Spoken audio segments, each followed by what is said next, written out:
Hello guys! Late upload to noong umattend ako ng wedding party nung hipag ng friend ko. Ito, gabi na. Pauwi na kami nito. Pero ang layo pala. Meron kaming sariling service. Yan ang lugar nila sa Sit October, Cairo, Egypt. From my way home, 2 to 3 hours. 2 hours kapag walang traffic. Yan.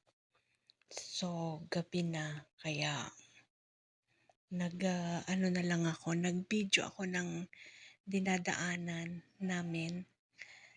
So, ayan. Yung mga kasama naming bata natulog na sa sasakyan. So, maganda rin magbiyahe sa gabi. Basta may sarili kayong sasakyan. Sightseeing. O, diba, kahit gabi.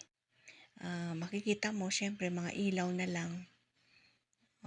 At saka kasi, yung daanan na yan, bihira ang mga taong naglalakad kahit na sa umaga. Kasi yan medyo malayo ang mga bahay-bahay dyan.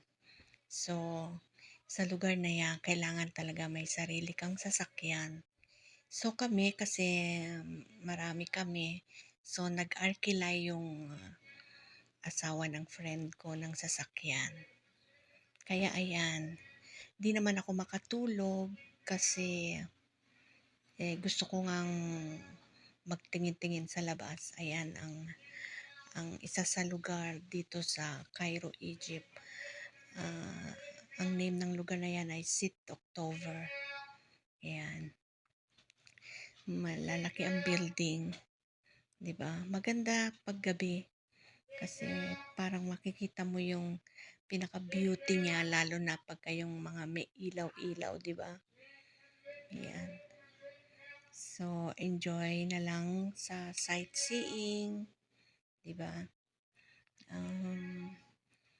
Ilalagyan na lang natin ng sound sa huli. Okay? So, yun lang. Siguro mga 1 na kami nakauwi ng bahay. Or past 1 na. Ganon. Diba? At saka, ang sarap magbiyahe pag kayong gabi. Diba? Dire-diretso. Walang traffic. Diba? Tsaka, ang ganda ng tanawin talaga pag gabi. At saka sa lugar na yan, maganda talaga ang lugar na yan. Syala-syala ang lugar na yan. Wala talagang traffic. Hindi katulad ng nasa city talaga na Cairo City. Ang daming tao. Kahit gabi maraming tao sa kalsada. Pero dito wala. Okay guys. So, hope you enjoy watching the night viewing of Sit October, Cairo, Egypt. Okay guys, lagyan na lang natin ng sounds huli. Okay, makinig-kinig na lang tayo. At thank you sa lahat yung mga nag-stay at sa lahat ng nag-thumbs up, nag-comment. Salamat sa inyong walang sawang suporta kay Ate Ning. Okay? Thank you so much. Enjoy and relax. Okay? God bless all. Okay? Okay.